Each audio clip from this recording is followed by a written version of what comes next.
Riley County Police this week arrested a Topeka man in connection to a drug-related overdose death. RCPD says 35-year-old Robert Boyles Jr. was arrested Tuesday on a warrant for distribution of a controlled substance causing death, the charge stemming from a August 2021 overdose death of a 36-year-old woman. Boyles is also facing charges of distributing an opiate and use of a communication facility in the commission of a felony. He remains jailed on a $500,000 bond. Police say the investigation is ongoing, and they are urging other individuals with information to come forward to assist law enforcement. A man arrested last summer as part of a police investigation tied to fentanyl distribution in the community was recently sentenced to more than 15 years behind bars. 22-year-old Keziah Self entered a plea agreement with Riley County prosecutors in February to 5 total counts, including unlawful distribution of fentanyl and 4 separate possession charges. Those charges all tied to an incident from last June. Riley County Attorney Barry Wilkerson tells K-Man that Self was sentenced on March 25th to 158 months for distributing 2,800 oxycodone pills, 11 months for possession of fentanyl, 16 months for 2 criminal firearm possession charges, and 6 months for possession of drug paraphernalia. Also last week, a co-defendant in the case, 22-year-old Deron Island Jones, was charged in connection to a fatal overdose death of a Manhattan resident last summer. The Midwest Dream Car Collection welcomed in a new vehicle to its collection, honoring its 5th anniversary celebration Wednesday night. The vehicle, a 1948 Tucker 48, which is an extremely rare vehicle due to the low amount of Tuckers ever made and the price of those that still exist. Museum curator and director of vehicle operations Doug Malone spoke about the car and how it was ahead of its time for safety. He developed something to have 3 headlights, the center one which would turn with the steering wheel to guide you down the road, a roll bar built into the roof, a crash chamber for a passenger to dive into if they saw an accident happening, padded dashboards, all kinds of safety equipment in his cars. Executive Director Chris Gergany says the process of purchasing this Tucker took several years due to its rarity. It's been a multi-year process. These don't come up very often. The last one we know sold publicly was in 2019, and so far this year 2 have sold. So it's a strange year for the Tucker collectors. It's a car that makes a statement about a car museum, and that's why we wanted one. It's such an important part of the American automobile history. The Tucker, now one of 83 cars on the museum floor at the Midwest Dream Car Collection. The museum is open Thursday through Sunday. Congress returned to work on Monday after a 2-week recess. Voting on a foreign aid bill is expected soon from the House of Representatives. The Senate approved the bill almost 2 months ago, which also includes financial aid for Ukraine, Israel, and Taiwan.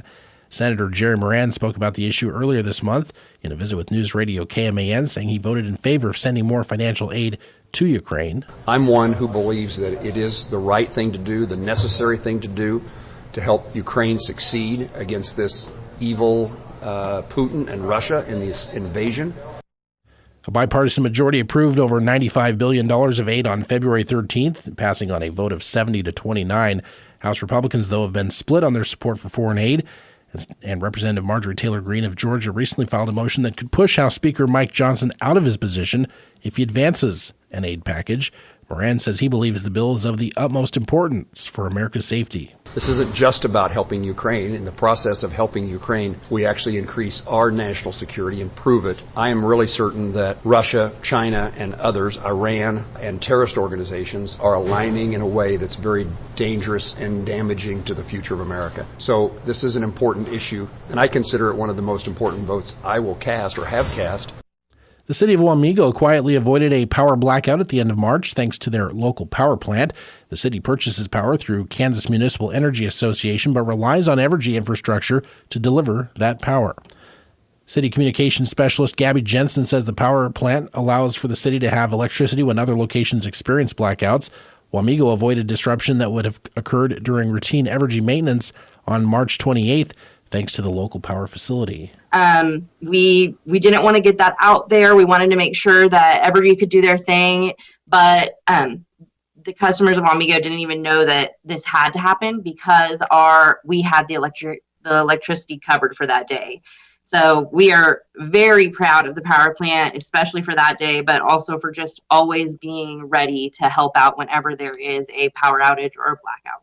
City officials say having their own power plant allows them to adjust for fluctuating prices and gives residents the best value for electricity. Investigators say a deputy fatally shot an Oklahoma woman who was wielding a knife and scissors and lunged at another officer. A Harper County deputy responded to a report of a car parked in the middle of a highway Tuesday morning and found the woman in the car with a knife and scissors. An officer from the town of Attica arrived. The woman was ordered to get out, and investigators say she advanced toward the officers. When the Attica officer tripped, she kept coming toward him. The deputy fired 3 shots, killing her.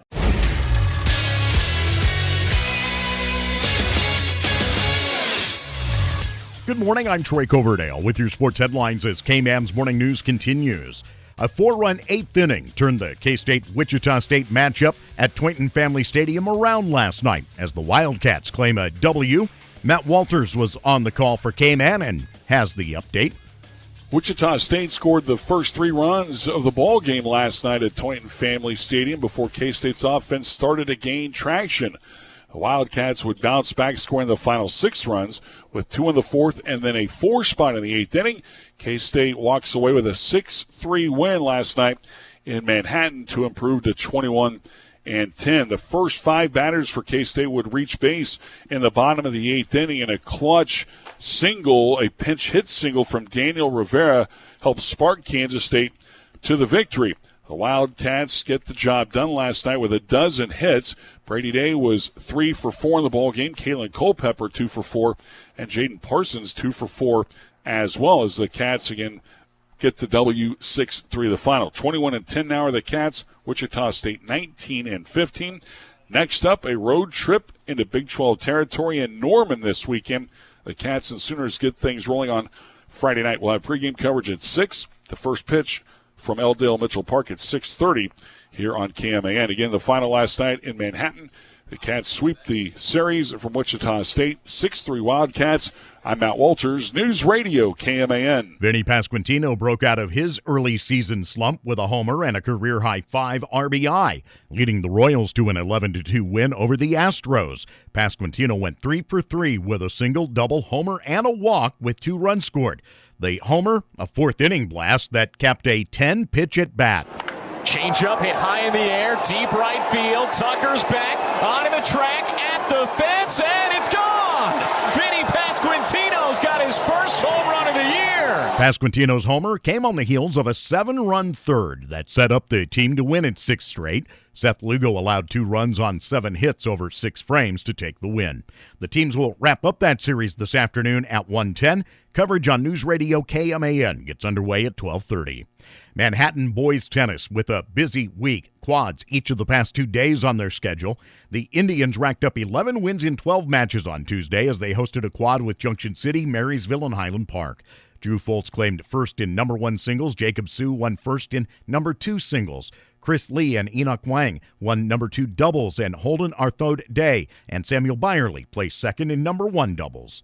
Yesterday at Olathe North, the Indians finished second by 2 points behind Lawrence Free State at the quad there. They put up 11 points with seconds in number 1 singles and number 3 singles. Advit Natarajan and Chris Lee each going 2-1 on the day. Michael Wang and Jack Spiegel took second in number 1 doubles. Beckham Huff and Mason Gish did the same in number 2 doubles. Holden Arthode Day and Samuel Byerly took first in number 3 doubles for the Indians. Spring practices for the K-State football team are ongoing, giving new associate head coach and co-offensive coordinator Matt Wells a close-up look at what that unit has for promise. An offense that plays wide open. They're exciting. You know, I'd like to throw the ball to score, and I'd like to run the ball to win. And nothing more satisfying than finishing with the ball in your hands at the end of a football game, pounding people and making first downs and then taking a knee. The former Texas Tech and Utah State head coach says quarterback Avery Johnson continues to impress in workouts. Something that I've seen, 500 and some balls this spring. The consistency of his release point, consistency and accuracy of his passes and different. He's able to layer balls up and throw with different velocities. And I think that's something that I didn't know. I'm not surprised, but I didn't know that. Not that the 5-star is the only player catching Wells' attention. J-Jack flashes every day to me. I love that kid. He's twitchy. He's talented. Keenan is a huge competitor. He is a competitive dude. Competitive catches, strong at the top of routes. He flashes every day because of his effort. Very intense, really good blocker. All those guys are really on the perimeter. They do a nice job. Practices to wrap for the spring this week with head coach Chris Kleiman to meet with the media next Tuesday.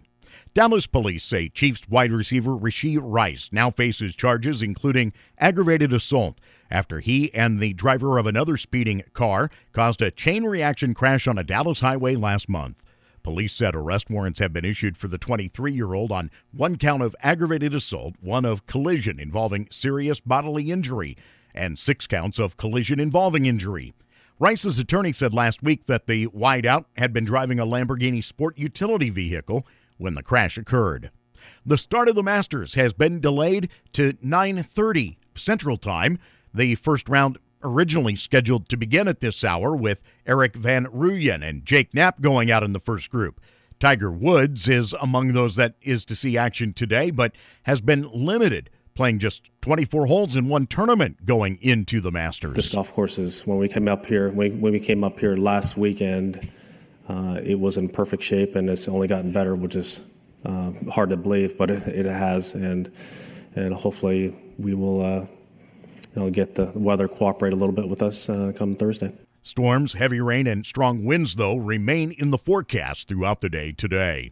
Arkansas hired John Calipari as its men's basketball coach yesterday, a day after the Hall of Famer stepped down from the Kentucky program he led to the 2012 national title. We loved our time there.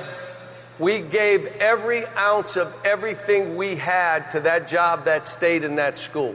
So I walk away sad, but knowing no regrets. We left nothing on the table. There's not a whole lot more we could have tried to do. The 65-year-old signed a 5-year contract with an annual base salary of $7 million to run through April 2029. The deal includes a $1 million signing bonus for the winningest active coach in men's college basketball. He's led his programs to 6 Final Fours all told and 3 national championship games. On the high school sports docket today, boys golf sees Riley County participating in an event at Chase County. The Manhattan High girls soccer team travels to Bishop Carroll today. Rock Creek softball team will be on the road at Marysville to play a doubleheader. And in track and field action, Frankfort is hosting an event that includes a number of area squads. This afternoon, Royals baseball for you on News Radio KMAN. 12:30 begins the coverage. 1:10 is the first pitch this afternoon as the Royals and Astros wrap up their 3-game stint at Kauffman Stadium. The game will follow on News Radio KMAN.